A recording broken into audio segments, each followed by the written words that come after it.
मेरा नाम फरवा है, मेरी उम्र 26 साल है, मेरा ताल्लुक कोयटा से है और मेरे वालिद किसी के घर में चौकीदारी करते थे।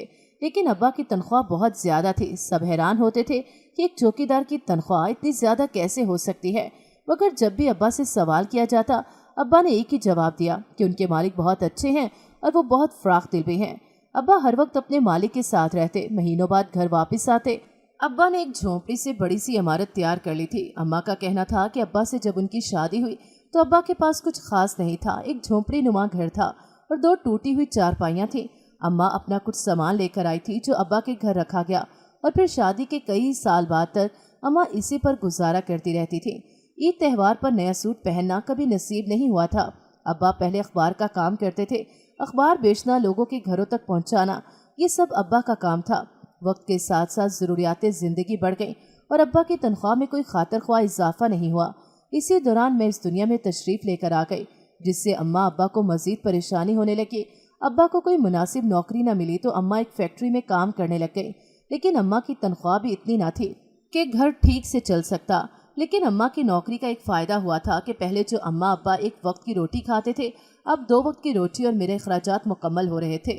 वक्त गुजरता गया और मैं भी कुछ बड़ी हो गई। अब मेरे अखराजात और ज़रूरियात में भी इजाफा हुआ तो अम्मा अब्बा फिर से परेशान हो गए। एक दिन अब्बा शाम के वक्त जब घर आए तो बहुत खुश थे। इनके चेहरे पर खुशियाँ याद थी। अम्मा ने अब्बा की तरफ देखा और उनसे पूछा कि इतना खुश क्यों हैं, जिस पर उन्होंने बताया कि उनको एक बहुत बड़े घर में चौकीदारी पर नौकरी मिल गई है। अम्मा काफ़ी हैरान हुई कि इतनी खुशी की क्या बात है इसमें, तनख्वाह तो फिर भी चंद हज़ार ही होगी। जिस पर अब्बा ने कहा कि नहीं, तनख्वाह उन्होंने कहा है कि वो लोग अच्छी देंगे क्योंकि एक मैं महल की रखवाली करने वाला हूँ। लेकिन अम्मा को किसी सूरत यकीन नहीं आ रहा था कि अब्बा को ज़्यादा तनख्वाह बस चौकीदारी पर मिल रही है।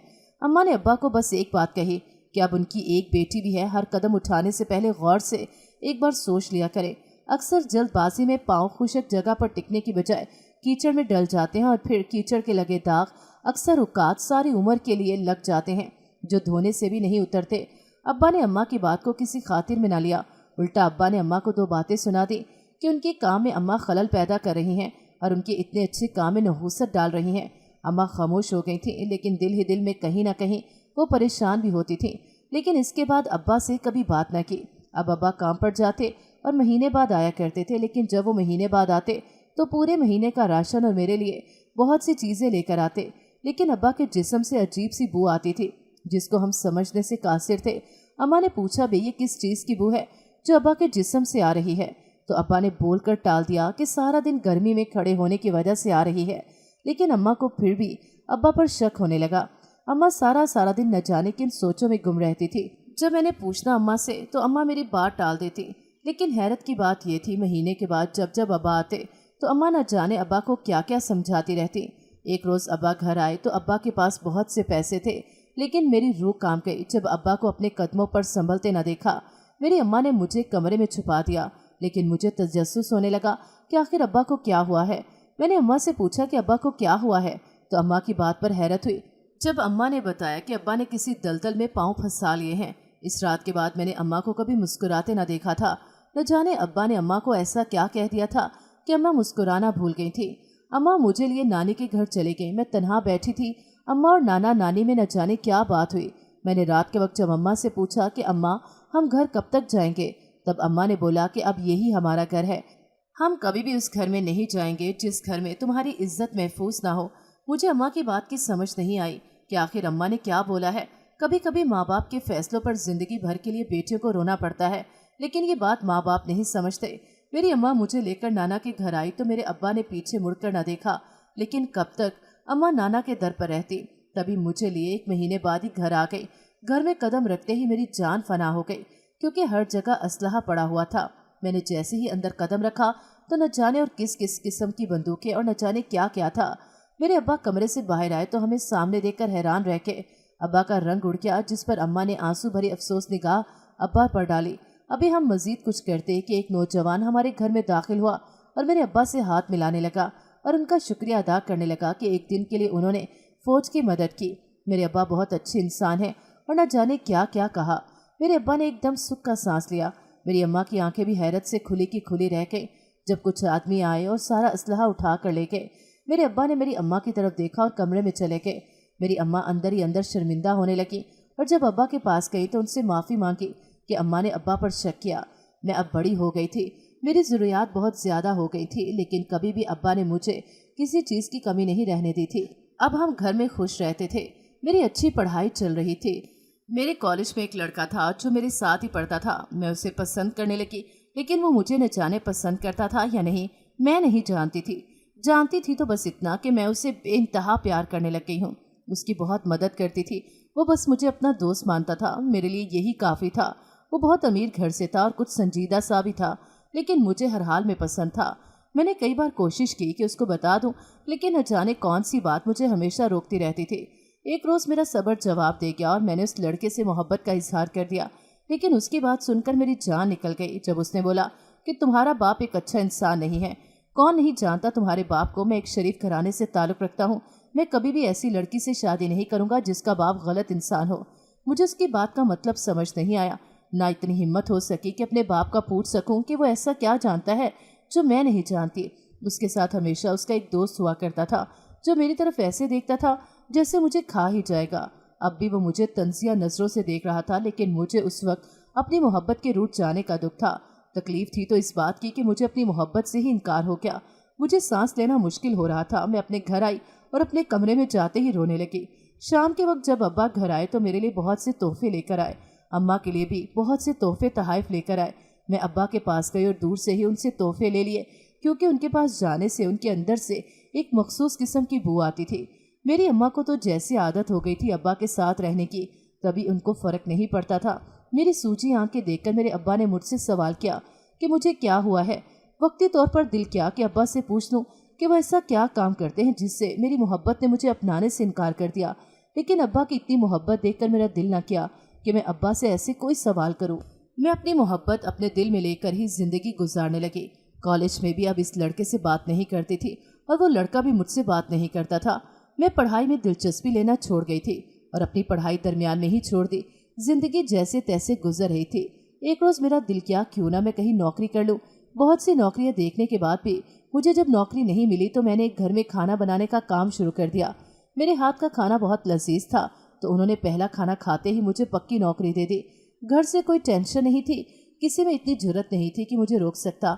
मैंने अम्मा को बताया तो अम्मा ने कुछ एतराज़ किया, लेकिन अब्बा को पता चला तो उन्होंने साफ कह दिया कि तुम्हारी ज़िंदगी है, जैसे मर्जी जियो। मैं भी अब अब्बा की तरह महीने बाद घर आती थी। मैंने रोज़ वहाँ खाना बनाना। 1 महीना हो गया था मुझे इस घर में काम करते हुए। मुझे वहाँ हर तरह की सहूलत मुहैया की गई थी। बस एक बात की समझ नहीं आ रही थी, मुझे एक हालनुमा कमरे में जाने की इजाज़त नहीं थी। मुझे तजस्सुस तो था, लेकिन मैंने सब नज़रअंदाज कर दिया। मेरी मालका नहायत शफीक औरत थी। उन्होंने मुझे बहुत प्यार और नरमी से समझाया था कि मैं इस कमरे में ना जाऊँ, जिस पर मैंने भी आमीन बोल दिया था। हैरत की बात यह थी कि इस हाल में बस एक मुलाजिम को जाने की इजाज़त थी जो घर में ही रहता था। पहल मुझे लगा था कि शायद वो आदमी मालकन का बेटा है, लेकिन बाद में जाना कि वो मालकन का बेटा नहीं बल्कि मालकन का बहुत ख़ास मुलाजिम है।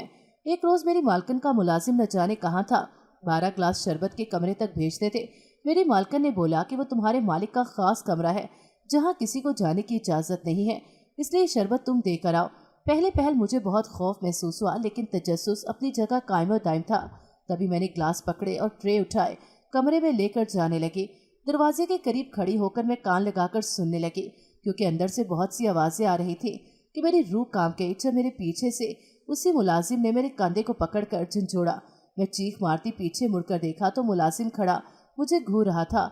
उसने सवालिया नज़रों से मेरी तरफ देखा, जिस पर मैंने ट्रे उसके हवाले कर दी। मेरी चीख मारने पर कमरे में खामोशी छा गई। मुझे बातों से ज़्यादा अपने मालिक की सूरत देखने का तजस्सुस था, लेकिन सब कुछ मुलाजिम ने ख़त्म कर दिया।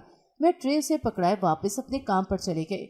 महीना हुआ तो मैं घर अम्मा से मिलने को आई। अब्बा भी वहाँ ही मौजूद थे।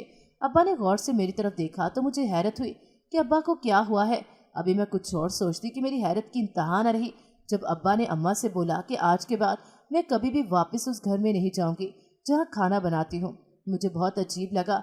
मैंने अब्बा से वजह पूछी, जिस पर उन्होंने ज़िंदगी में पहली बार मुझे झिड़क दिया। मैं अपने मालिक को देखे बगैर वापस अपने घर आ गई। पीछे से मेरी मालकन ने भी मुझसे कोई राब्ता नहीं किया। मुझे इस सब से बहुत अजीब लगा कि मैं उनको बताए बगैर काम छोड़ चुकी हूँ। उन्होंने एक बार भी नहीं पूछा कि काम पर क्यों नहीं आई। मैंने अब्बा से बारहा पूछा कि अब्बा क्या वजह है क्यों जाने नहीं दे रहे? मुझे काम पर, जिस पर अब्बा ने कहा इस घर में नहीं जाना, यहाँ शहर में रहकर जो मर्जी करो। मैंने अब ठान ली थी कि अब मैंने कुछ नहीं करना। अब्बा घर से बाहर रहते थे। एक रोज अब्बा घर लौटे तो अब्बा की हालत बहुत खराब थी। कपड़े मैले कुचैले हुए थे और बाल बिखरे, चेहरे पर पुरानी मट्टी के दाग थे। मैं और अम्मा हैरत से अब्बा की तरफ देख रहे थे। अब्बा अपने होश में भी नहीं थे। चेहरे पर जख्मों के निशानों से खून रस रहा था। अम्मा सबसे पहले होश में आई और अब्बा को पकड़कर अंदर ले गईं। कमरे में जाकर अब्बा जैसे नीम बेहोश होकर बिस्तर पर गिर गए। अगली सुबह सबके होश उड़ गए जब घर के बाहर रेंजर्स की एक बड़ी तादाद मौजूद थी। मेरे तो पैरों तले से जमीन निकल गई जब वो घर का दरवाजा जोर जोर से खटखटाने लगे। अब्बा को होश आ चुका था। अम्मा काफी देर से अब्बा से पूछने की कोशिश कर रही थी कि अब्बा के साथ आखिर हुआ क्या था, लेकिन अब्बा तो जैसे मुंह पर कुफ्फल लगाकर बैठे हुए थे। रेंजर्स की तादाद देखकर अब्बा का रंग सफेद पड़ गया। अम्मा चीख चीख कर अब्बा से सवाल पूछने लगे कि कौन है ये लोग और हमारे घर क्या करने आए हैं, अब्बा ने क्या किया है। अम्मा के सवालात ऐसे शुरू हुए कि मैंने बहुत मुश्किल से अम्मा को खामोश करवाया। अब्बा ने जल्दी से कांपते हाथों से न जाने किसको फ़ोन किया। पहले 2 बेल पर किसी ने फ़ोन नहीं उठाया तो खौफ के ज़ेरे असर अब्बा को पूरा वजूद कांपने लगा। अब्बा ने दोबारा किसी और को फ़ोन किया जिसने पहली बेल पर फ़ोन उठा लिया। अब्बा ने बोला कि मालिक को कहो मेरा फ़ोन उठाएं, मेरे घर के बाहर रेंजर्स खड़ी है। फ़ोन बंद होते ही 2 मिनट बाद किसी का फ़ोन आया। अब्बा ने जल्दी से फ़ोन कान को लगाया और कांपती आवाज़ में उससे कहने लगे कि मैं तुमसे अपनी हर गलती, हर गुनाह की माफ़ी मांगता हूँ, मुझे बचा लो, ये लोग मुझे नहीं छोड़ेंगे। न जाने दूसरी तरफ क्या कहा गया, जिस पर अब्बा ने कहा जो तुम कहोगे मैं वैसे ही करूँगा, जो तुम्हें चाहिए तुम्हें मिल जाएगा, बस मेरी जान बचा लो, मैं अभी मरना नहीं चाहता, मैं अपनी हर गलती का एतराफ़ करता हूँ और हर गलती का अज़ाला करूँगा, बस मुझ पर रहम कर दो, मैंने बहुत बड़ी गलती कर दी तुमसे गद्दारी करके, मुझे अक्ल आ गई है, मरने से पहले भी इंसान की आखिरी ख्वाहिश पूछी जाती है, मेरी भी आखिरी ख्वाहिश समझकर मुझे माफ़ कर दो। दूसरी तरफ से फ़ोन बंद हो चुका था। मैं और अम्मा हैरत से अब्बा की तरफ देख रहे थे। अब्बा ने चेहरा हाथों में छुपाया और रोने लगे। हम दोनों ने एक दूसरे की तरफ देखा। रेंजर्स दरवाज़ा खटखटाए जा रहे थे। आधे घंटे बाद बाहर जैसे खामोशी छा गई थी। अब्बा को अचानक फिर से किसी की कॉल आई तो अब्बा चौंक गए। अब्बा ने नंबर देखते ही जैसे फ़ोन कान को लगाया तो धीरे धीरे अब्बा के चेहरे का रंग बिल्कुल ठीक होने लग गया। अब्बा का जलजला ज़दा चेहरा और वजूद साकत हो गया था। अब्बा नॉर्मल हो गए। मैं आपसे कल मिलूंगा कहकर अब्बा ने कॉल बंद कर दी। अम्मा ने बहुत कोशिश की कि अब्बा बता दें आखिर हुआ क्या था, ये सब क्या हो रहा था, लेकिन अब्बा ने खामोशी का ऐसा रोज़ा रखा था कि दोबारा खोलना मुनासिब ना समझा। रात को जैसे तैसे कट गई। अगली सुबह सबकी जिंदगियों में क्या तूफान लाने वाले थी कोई नहीं जानता था। अब्बा अगली सुबह किसी के यहाँ गए और शाम घर वापस लौटे, लेकिन तब तक अब्बा के कंधे झुके हुए थे और आंखों में ढेरों ढेर आंसू थे। अम्मा ने अब्बा से कुछ नहीं पूछा, लेकिन अब्बा ने जो कहा मुझे लगा मुझ पर 7 आसमान एक साथ टूटकर गिर पड़े हैं। जब अब्बा ने बोला कि अगले जुमे मेरा निकाह उनके मालिक के साथ है, मेरी आंखें हैरत से फटी की फटी रह गईं। मुझे अपनी समात पर यकीन नहीं हुआ। अम्मा ने सख्ती से मेरा हाथ थाम लिया और अब्बा को साफ अल्फाज में कह दिया कि अब्बा ने जो करना है करें, लेकिन मेरी तरफ आंख उठाकर भी देखा तो अम्मा सबकी जान ले लेंगी। मेरी आंखों से आंसू मुतवातर बह रहे थे। अम्मा ने मुझे कमरे में भेज दिया और खुद अब्बा से बात करने लगे। मुझे तजस्सुस हुआ कि अम्मा क्या बात कर रही हैं और आखिर अब्बा ने इतनी बड़ी बात कह कैसे दी। मैंने सारा दिन इन्हीं सोचों में गंवा दिया, लेकिन हैरत की इंतहा न रही जब अम्मा शाम के वक्त मेरे कमरे में आई और मेरे आगे हाथ जोड़ लिए और आंसुओं के साथ रोने लगी। मुझे अम्मा की सरकत पर हैरानगी हुई। मैंने अम्मा से पूछा कि ऐसा क्यों कर रही हैं। अम्मा की अगली बात पर मेरे पैरों तले से ज़मीन निकल गई जब अम्मा ने कहा कि मेरा इन पर बहुत बड़ा एहसान होगा अगर मैं अब्बा के मालिक से निकाह की हामी भर लेती हूँ तो। मेरी आंखें खुल गईं। मैं अम्मा को बेयकीनी से देख रही थी। मैं इनकार करना चाहती थी, लेकिन जब अम्मा ने अब्बा की हालत बताई तो मेरे पास हाँ करने के अलावा दूसरा कोई रास्ता नहीं था। जब अम्मा ने बताया कि अगर मैंने अब्बा के मालिक से शादी न की तो रेंजर्स वाले अब्बा को उठा कर ले जाएंगे। अम्मा ने मुझे समझाया कि मुझे अब्बा की गलती का अज़ाला करना है।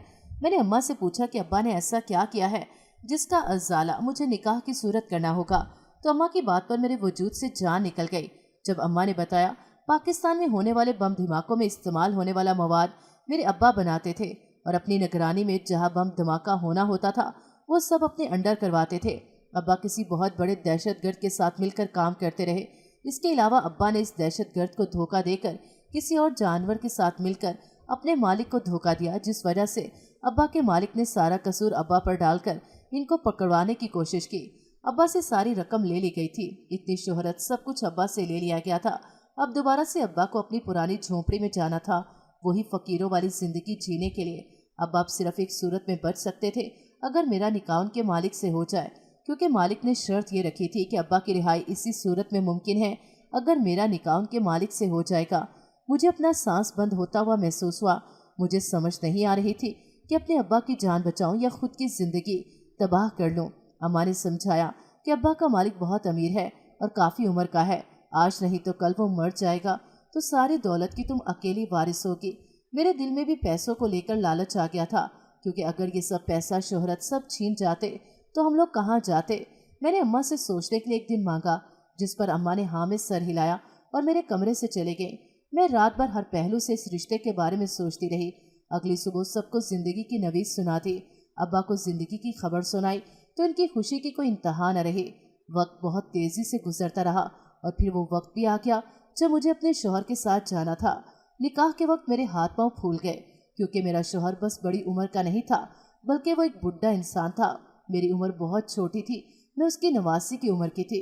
मुझे एक पल को बहुत खौफ आया, लेकिन मैंने खामोशी से साइन कर दिए और अपनी जिंदगी की डोर इस बुढ़े इंसान के हाथ में थमा दी। मुझे बहुत इज्जत और एहतराम से घर ले जाया गया। शान और शौकत से गाड़ी से उतारकर मुझे घर के अंदरूनी हिस्से में लेकर गए, जहां ढेरों ढेर मुलाजिम नौकर चाकर मेरा इस्तकबाल के लिए खड़े थे। मैंने हैरत से सबकी तरफ देखा, मेरी तो आंखें ही खुल गईं। सब लोग मेरी तरफ भी देख रहे थे। मुझे मेरे कमरे में भेजा गया। मेरा शौहर भी मेरे कमरे में आया, मुझसे बहुत मोहब्बत और प्यार और नरमी से बात करने लगा, लेकिन मुझे उसकी बातों में, उसके प्यार में कोई दिलचस्पी नहीं थी। शायद वो भी मेरी उकताहट को जान गया था। तभी नरमी से मुझे कपड़े चेंज करने को बोला और फिर मेरे साथ दूसरी तरफ आकर लेट गया। मुझे बहुत उलझन महसूस हो रही थी। इस बुड्ढे का वजूद ही मुझे कमरे में बर्दाश्त नहीं था। वो द्योनुमा शख्स मेरी काफ़ी देर तक सोने का इंतज़ार करता रहा, लेकिन मुझे ना नींद आनी थी ना आई। अगली सुबह मेरे लिए एक से बढ़कर एक सूट मेरे सामने पेश किया गया, जिनमें से मुझे एक सूट पहनना था।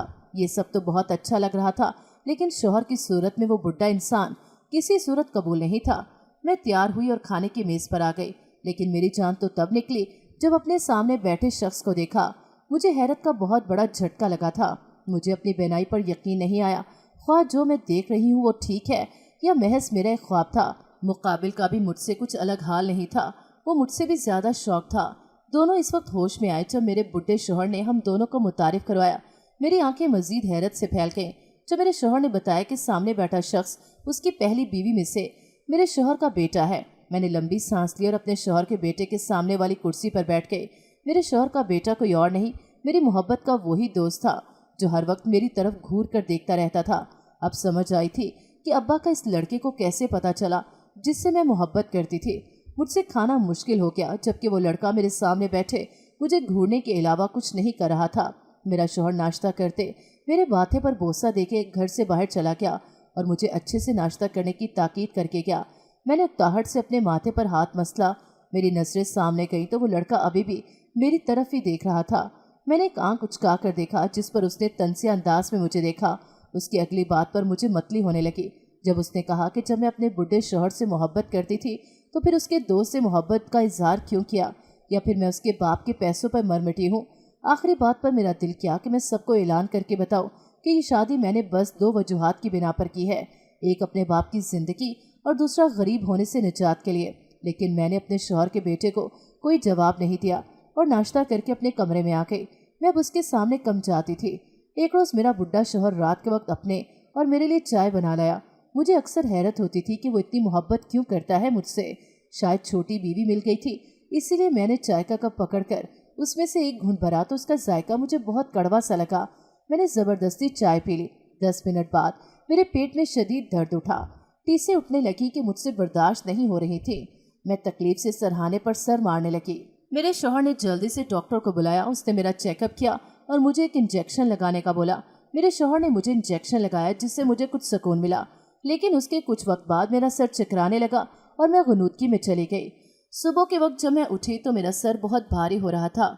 मैंने अपने शौहर से पूछा कि रात मुझे क्या हो गया था, तो उसने बताया कि मेरे पेट में शदीद दर्द थी। इंजेक्शन में सुकून आवर दवा थी, जिससे मुझे नींद की वादियों में धकेल दिया। वक्त गुजरता गया और मुझे पेट का दर्द मुसलसल लग गया और मेरा शौहर मुझे रोज़ इंजेक्शन लगाता और रोज़ मैं जल्दी सो जाती। मैं अब दिन रात अपने बुढ़े शौहर को मारने की कोशिश में लगी रहती। میں نے بہت سی ترکیبیں سوچی لیکن مجھے کچھ سمجھ نہیں آ رہی تھی۔ میں نے ایک روز اپنے شوہر کو زہر دینے کا سوچا، لیکن مجھے خوف بھی محسوس ہوا کہ میں اپنے شوہر کو زہر کیسے دوں۔ ایک رات میرا شوہر پھر سے میرے لیے چائے بنا کر لایا اور میرے پینے پر میرے پیٹ میں پھر سے درد ہونے لگا، لیکن میرے شوہر نے اب کی بار مجھے انجیکشن نہ دیا۔ میرا شوہر الماری کے پاس گیا اور پھر وہاں سے واپس باہر چلا گیا۔ کمرے میں اس وقت میں اکیلی تھی۔ میں اپنی تکلیف کو برداشت کرتی اٹھی اور الماری کے پاس جا کر کھڑی ہو گئی۔ میں نے جیسے ہی الماری کھولی تو میری آنکھیں حیرت سے کھلی کی کھلی رہ گئیں۔ وہاں ڈھیروں ڈھیر انجیکشن پڑے ہوئے تھے۔ مجھے سمجھ نہیں آیا کہ میرے شوہر نے مجھے تکلیف میں کیوں رکھا، مجھے انجیکشن کیوں نہیں لگایا۔ میں نے وہاں سے ایک انجیکشن پکڑا اور اپنے بازو میں لگا لیا۔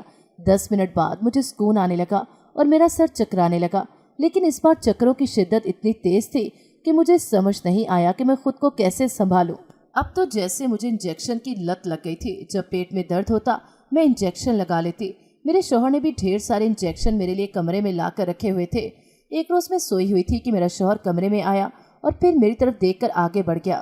میں نے خود کو سوتا ہوا ہی دکھایا جیسے ہی میں سو رہی تھی، لیکن مجھے دھچکا لگا جب میرا شوہر میری الماری کے پیچھے بنے کمرے میں چلا گیا۔ یہ کمرہ اتنا خفیہ طریقے سے بنایا گیا تھا کہ عام انسان کی سوچ بھی یہاں تک نہیں پہنچ سکتی تھی۔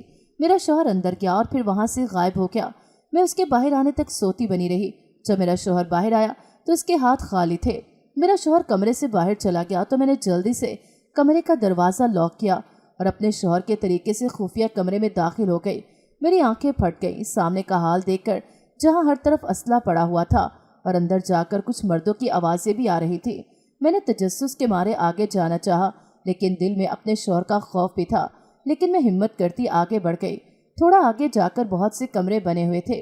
یہاں تو ایک الگ ہی جہاں آباد تھا۔ بارود، بندوقیں اور نہ جانے کیا کیا تیار کیا جا رہا تھا۔ میرا پورا وجود ڈر سے کانپنے لگا۔ میں واپسی کے لیے مڑی، لیکن میری روح کانپ گئی جب میرے سامنے میرا بڈھا شوہر کھڑا تھا۔ میں نے حیرت سے اپنے شوہر کی طرف دیکھا، جس نے مجھے بالوں سے پکڑا اور مجھے کھینچتا ہوا کمرے تک لے آیا اور مجھے کہنے لگا کہ تمہارے باپ نے بھی یہی غلطی کی تھی جو تم کر چکی ہو۔ اس کو تو میں نے بچا لیا، لیکن اب تمہیں کون بچائے گا مجھ سے؟ میرے شوہر نے مجھے کمرے میں قید کر لیا۔ آج بھی سوچ کر میری روح کانپ جاتی ہے وہ وقت میں نے کیسے کاٹا تھا، جس میں نہ تو دنوں کا حساب تھا، نہ مہینوں کا، نہ سالوں کا۔ میرا شوہر ہر روز مجھے ڈرگز دیتا، شام کے وقت الیکٹرک شاک لگاتا، میرے ابا پر سارا الزام لگا کر انہیں جیل بھجوا دیا اور پھر جیل جانے کے 2 مہینے بعد ان کو پھانسی دلوا دی۔ میری اماں کو نہ جانے کہاں غائب کر دیا۔ زندگی جیسے رک سی گئی تھی۔ یہ سب میری آنکھوں کے سامنے ہوتا رہا۔ جب جب مجھے کوئی تکلیف دینی ہوتی تب میرا شوہر جشن منایا کرتا تھا۔ اب تو میں اپنی موت کی دعا کرنے لگی تھی۔ آنکھوں کے نیچے سیاہ ہلکے پھٹے ہونٹ مجھ پر ہوئے ظلم کا منہ بولتا ثبوت تھے۔ نہ جانے کتنے سال میں یہ تکلیف برداشت کرتی رہی، پھر میرے صبر کا پھل مجھے ملنا تھا۔ جو میرے شوہر کا بیٹا نہ جانے کہاں سے اس کمرے میں آ گیا، وہ مجھے وہاں ایسی حالت میں دیکھ کر بہت حیران ہوا۔ اس نے جلدی سے میرے ہاتھ پاؤں کھولے، لیکن میں نیم بے ہوش تھی۔ میری سوچیں بند ہو چکی تھی۔ مجھے وہ لڑکا بھی یاد نہیں تھا کہ میرے سامنے کھڑا وجود کون ہے۔ جب اس نے مجھ سے پوچھا کہ میں یہاں کیسے آئی اور کس نے بند کیا، تو مجھے یہ تک یاد نہیں تھا کہ میں یہاں کیسے آئی اور کس نے مجھے بند کیا۔ میں نیم پاگل ہو چکی تھی۔ میرے شوہر کے بیٹے نے مجھے سہارا دے کر اٹھایا تو مجھ سے اپنے قدموں پر کھڑا ہونا مشکل ہو گیا۔ میں نے اپنے شوہر کے بیٹے کا سہارا لیا اور اس کے ساتھ چلتی باہر آ گئی۔ وہ مجھے اپنے فارم ہاؤس پر لے گیا۔ باہر کی دنیا دیکھ کر، آسمان کا رنگ دیکھ کر میں تو حیران رہ گئی تھی۔ مجھے لگا میری آنکھوں کی بینائی کسی نے واپس لوٹا دی ہو۔ میرے شوہر کے بیٹے نے مجھ سے کئی بار پوچھنے کی کوشش کی کہ میں وہاں کیسے گئی اور مجھے کون لے کر گیا، لیکن مجھے کچھ بھی یاد نہیں تھا۔ پھر کچھ دیر کے بعد میرے شوہر کے بیٹے نے کئی تصاویر دکھائیں، لیکن مجھے کسی کا چہرہ تک یاد نہیں تھا۔ اب تو وہ بھی سر پکڑ کر بیٹھ گیا۔ پھر نہ جانے کس خیال کے تحت اس نے ایک آدمی کی تصویر مجھے دکھائی، جس کو میں بہت پہلے غور سے دیکھتی رہی۔ پھر مجھے یاد آیا کہ یہ وہی آدمی تھا جس نے مجھے کمرے میں بند کیا تھا۔ میں نے جب اپنے شوہر کے بیٹے کو بتایا کہ میرے شوہر نے ہی مجھے کمرے میں بند کیا تھا، تو اس کی آنکھوں کا رنگ ایک دم بدل گیا۔ اس کی آنکھوں کا رنگ دیکھ کر مجھے خوف آیا۔ میں نے ڈر سے بچوں کی طرح خود میں چھپنا چاہا، جس پر وہ مجھے ایک ملازم کے حوالے کر کے باہر چلا گیا۔ میری بہت اچھی دیکھ بھال کی جا رہی تھی۔ مجھے صحت والی غذا اور فروٹس دیے جاتے تھے۔ میری خوشی کا خیال رکھا جاتا تھا۔ فارم ہاؤس بہت خوبصورت تھا۔ میرے شوہر کا بیٹا اکثر وہاں آیا کرتا تھا اور مجھے اس کا آنا بھی اچھا لگنے لگا تھا، کیونکہ وہ جب آتا تو بہت عزت سے میرے ساتھ پیش آتا۔ ایک روز وہ اپنے ایک دوست کو میرے پاس لے کر آیا۔ میں پہلے تو ایک اجنبی انسان کو دیکھ کر بہت برا ڈر گئی۔ پھر میرے شوہر کے بیٹے نے بتایا کہ وہ ڈاکٹر ہے اور میرا علاج کرنے آیا ہے۔ मेरे दिल को कुछ तसल्ली हुई। डॉक्टर अक्सर आया करता था, लेकिन मैं ज़्यादा अपने शौहर के बेटे के साथ खुद को पुरसुकून महसूस करती थी। मेरी याददाश्त पर इलेक्ट्रिक शॉक्स ने बहुत असर डाला था। डॉक्टर ने बोला कि आहिस्ता आहिस्ता सब ठीक हो जाएगा, हो सकता है कि कई साल भी लग जाए। मेरे शौहर का बेटा काफ़ी परेशान रहता था। एक रोज़ वो कुछ पेपर्स लेकर मेरे पास आया और मुझे एक जगह पर दस्तखत करने का बोला। मैंने हैरानगी से अपने शौहर के बेटे की तरफ देखा और फिर दस्तखत कर दिए। उस दिन के बाद से मेरे शौहर का बेटा 2 हफ्ते बाद घर आया, लेकिन अब मैं उससे नाराज़ हो चुकी थी। उसने मुझे बच्चों की तरह मनाया और मुझे कुछ दिखाने के लिए अपना फ़ोन निकाला, जहाँ मेरा शौहर जंजीरों में बंधा हुआ था और उसको बांध कर मारा जा रहा था।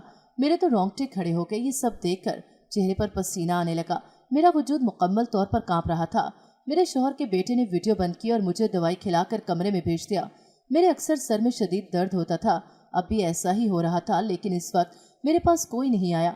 मैं अकेली वो तकलीफ बर्दाश्त करती रही। अगले कई रोज़ डॉक्टर्स मेरा इलाज करते रहे, मगर मुझे कुछ भी अच्छा नहीं लग रहा था।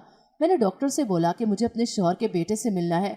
अगले रोज़ ही मेरे शौहर का बेटा घर आ गया। मैंने उससे जो बात कही, वो बेयकीनी से एक बार मेरी तरफ देखने लगा। मैंने उससे बोला कि मैं उससे शादी करना चाहती हूँ, अपने शौहर से तलाक लेकर। लेकिन उसकी अगली बात ने मेरे सर पर बम फोड़ दिया, ये कहकर कि मेरी तलाक हो चुकी है, लेकिन वो मुझसे शादी नहीं कर सकता। जब मैंने वजह पूछी तो उसने बताया कि उसने अपने बाप का कत्ल कर दिया है और कभी भी पुलिस उसको पकड़ कर ले जा सकती है। मैं तो दंग थी उसकी इतनी दीदा दिलेरी पर। कई महीने बीत गए और एक रोज़ मेरे साहब का शौहर का बेटा ना आया, ना उसे आना था। मैं सारा वक्त उसका इंतज़ार करती रही और रात के वक्त डॉक्टर घर पर आया। उसके साथ कई लोग थे जो सब आकर सोफ़ों पर बुरा जमा हो गए। मुझे सबसे बहुत खौफ आया। डॉक्टर मुझे लेकर एक कमरे में गया और अपना फ़ोन निकालकर न जाने क्या करने लगा। थोड़ी देर बाद फ़ोन मुझे पकड़ाकर बाहर चला गया।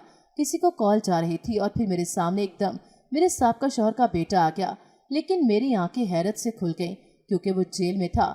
उसने मुझे कहा कि उसके पास ज़्यादा वक्त नहीं। मुझसे हालचाल पूछने के बाद मुझसे बोला कि अगर वो कुछ कहे तो क्या मैं पूरा करूँगी, जिस पर मैंने पहली बार ही हाँ कर दी।